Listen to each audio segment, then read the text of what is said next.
24:15 y quiero leerlo para usted. Dice, por tanto, cuando vean en el lugar santo la abominación desoladora de que habló el profeta Daniel, y luego Mateo te dice, el que lee entienda, entonces los que estén en Judea huyan a los montes. El que esté en la azotea no descienda para tomar algo de su casa, y el que esté en el campo no vuelva atrás para tomar su capa. Y luego continúa hablando ciertas cosas Yeshua muy graves. Pero no puedo entrar a hablar de ese tema todavía, porque entre el 24:14 y el 24:15 pasan tantas cosas de las cuales Yeshua en este punto no se tomó el tiempo de explicarnos. Por lo tanto, nosotros tenemos que buscar en la Escritura, porque hasta Mateo nos lo dijo, no, el que lee entienda. Es decir, Mateo tampoco te lo iba a explicar. Dice, si tú lo estás leyendo, tú ya deberías ponerle un poquito de coco y empezar a tratar de pensar de qué estaba hablando Yeshua, porque las personas que lo estaban escuchando en ese momento sí entendían de qué hablaba.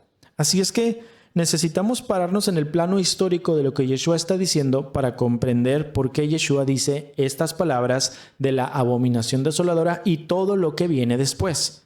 Por lo tanto, si no entendemos esto, le aseguro, no vamos a entender lo que Yeshua dice y lo vamos a malinterpretar. Y peor aún, lo vamos a predicar malinterpretado y las personas que no leen nada de la Biblia, pero creen en nuestras palabras, van a ser engañadas. Yeshua dice, cuando ustedes vean en el lugar santo la abominación desoladora, y lo menciona como algo que va a pasar en el futuro, ¿no? Dice, cuando ustedes vean que suceda tal cosa, él está hablando de algo muy importante, tan importante que Mateo nos deja un paréntesis donde nos dice el que lee entienda, por causa de que lo que Yeshua está profetizando que sucederá en el futuro, al tiempo en el cual él está, eso realmente ya pasó 200 años antes que él.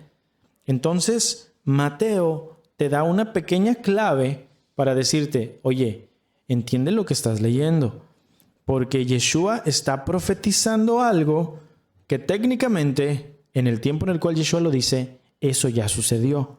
Por lo tanto, Mateo entendía que Yeshua estaba hablando en los patrones que la Escritura menciona. Nosotros vemos, por ejemplo, el libro de Eclesiastes, donde Salomón nos dice que no hay nada nuevo debajo del sol. Eso significa que todo lo que nosotros vemos que sucede ya pasó antes.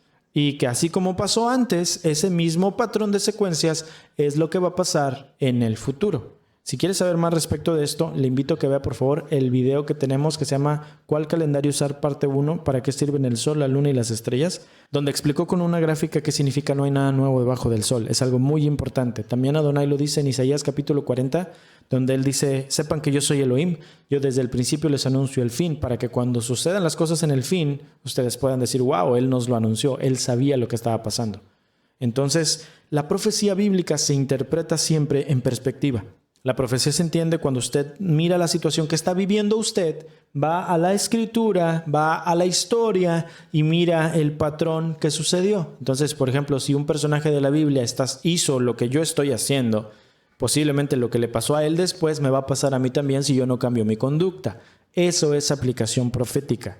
Por lo tanto, Mateo te dice a ti, tú que lees que Yeshua dice, cuando vean que va a suceder la abominación desoladora, entiende que Yeshua está hablando de algo que tú tienes que investigar por causa de que Yeshua está profetizando que sucederá algo en el futuro que ya sucedió en el pasado. Así es que si buscas en el pasado y sabes qué fue lo que pasó en ese entonces, cuando llegue el futuro estarás prevenido.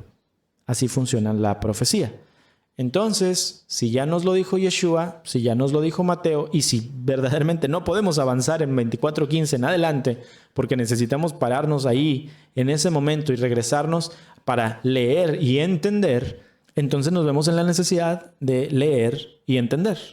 Le voy a dejar un video que hice unos años atrás respecto del trasfondo histórico del cual Yeshua no se toma el tiempo de explicarnos para que usted entienda en dónde está parado Yeshua, qué es lo que está diciendo y que usted, al igual que los discípulos alrededor de él, puedan saber qué es lo que él estaba hablando, porque lo que usted escuche que pasó es lo que va a pasar después. Este trasfondo es esencial que lo entienda, porque ese trasfondo es lo mismo que estamos viviendo el día de hoy. Tenga en cuenta, vamos a hablar de apostasía. Este video lo puede encontrar usted en su totalidad, dura como 1:30 en nuestro mensaje que es Hanukkah y debemos o no celebrarlo, la hora de la verdad número 2. Vamos a ver toda esta historia en los libros de 1 y 2 de Macabeos. Lo espiritual que necesitemos aprender lo vamos a sacar de la escritura. Vamos entonces a usar a 1 y 2 de Macabeos. Sin embargo, si me escuchan mencionar el mismo verso con contenido distinto, es porque hay inconsistencia respecto de la nomenclatura de los versículos entre las dos versiones que vamos a usar, que es la Nácar Colunga y la Nueva Biblia de Jerusalén. Judea o Judá era parte del reino de Egipto hasta más o menos el año 200 antes del Mesías, cuando el rey Antíoco III, llamado el Grande, que venía de Siria, de la familia de los Seleucidas, derrotó al rey Ptolomeo V de Egipto en la batalla de Panio. Entonces Judea ya pasó a ser parte del imperio sirio. Antíoco III tenía una política muy similar a la de los persas y de los medos, de que dejaban a cada pueblo que ellos gobernaban hacer lo que ellos querían con sus religiones. También lo hicieron después los romanos. Ellos no se metían en la cuestión religiosa de la gente, tenían esa libertad religiosa cada uno de los súbditos del imperio sirio. Pero un día Antíoco se murió, y cuando Antíoco III muere, su hijo Mitradates, muy importante que lo conozca, estaba él como un rehén o un preso político en Roma.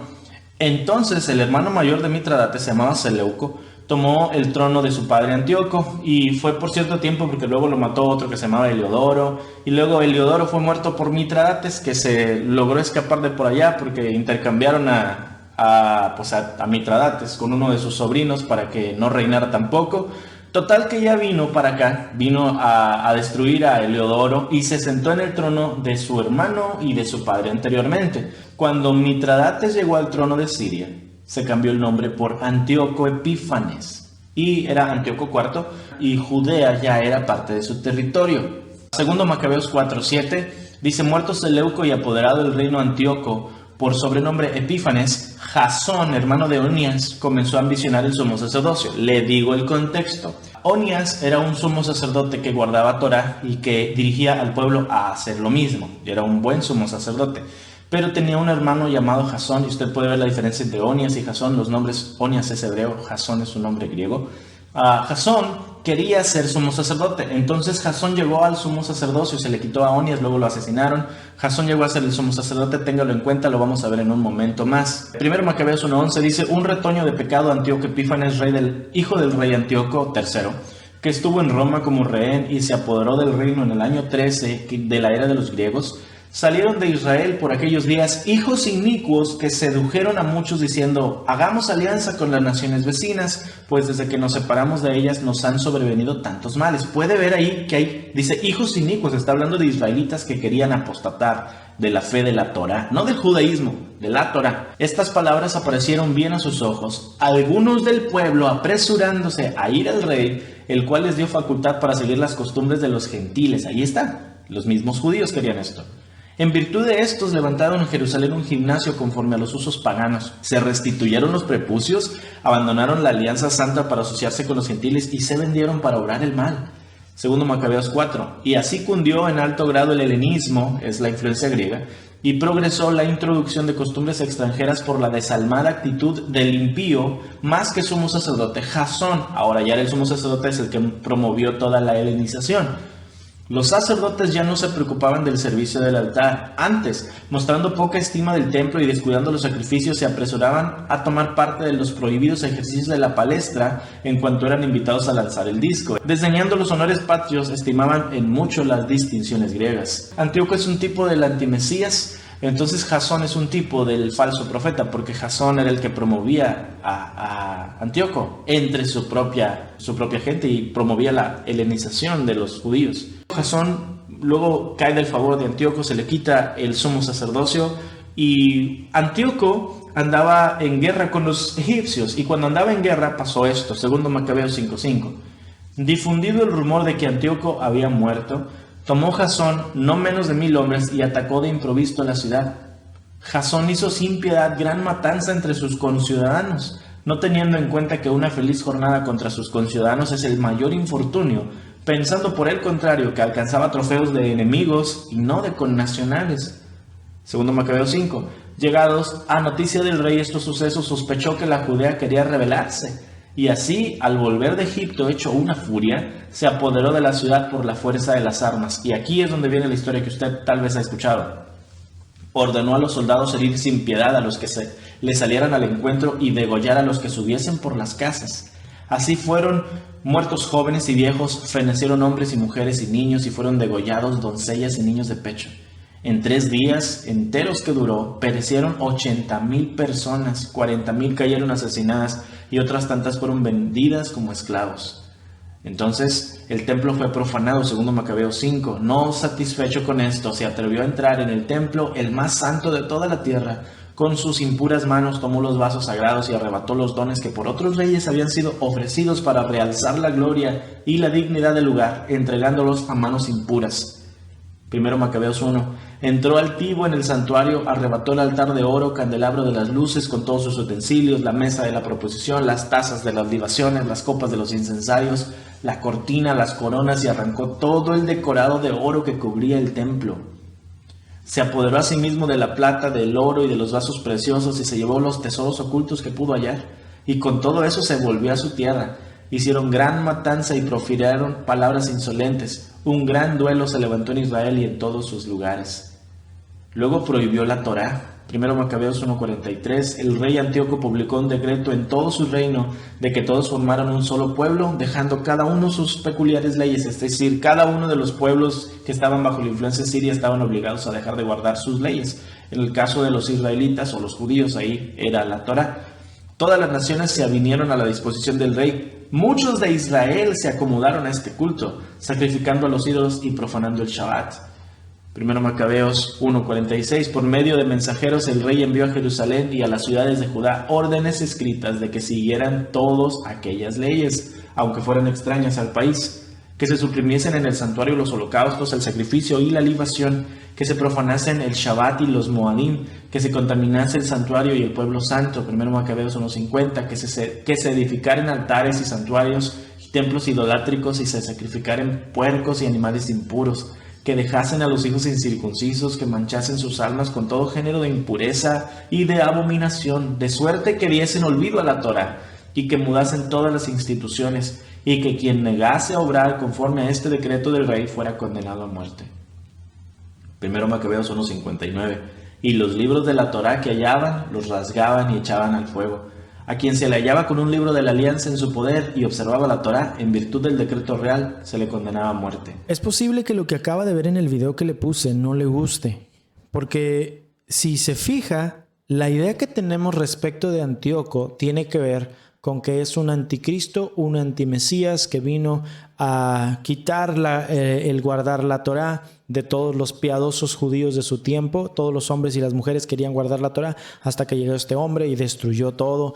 Y esa es la idea que tenemos de Antíoco, pero quiero hacer algo que posiblemente no le va a gustar a mucha gente. Voy a hacer un poquito de abogado del diablo. Y como lo dije en el video de Hanukkah, se lo digo ahora, no se me vaya a escandalizar. La palabra abogado del diablo significa simplemente ponerte a defender la causa de alguien que nadie quiere hacerlo. Y lo voy a hacer por un solo motivo. Antíoco solamente llegó al final después de una gran apostasía demostrada por el liderazgo judío del tiempo de 200 años antes de Yeshua. Eso fue lo que pasó. No podemos nosotros decir que todos andaban guardando Torá y de repente llegó Antíoco y los obligó a todo eso, cuando realmente no era así, porque lo vimos en el video. Antíoco III, el papá de Antíoco IV, Antíoco Epífanes, que es el tipo de anticristo, Antíoco III daba libertad religiosa. Antíoco IV también lo hacía. Fue dentro de esa libertad religiosa que asesinaron al sumo sacerdote Onías, su propio hermano Jasón, que era un hombre que quería helenizarse, y a Jasón helenizó al pueblo de los judíos de su tiempo.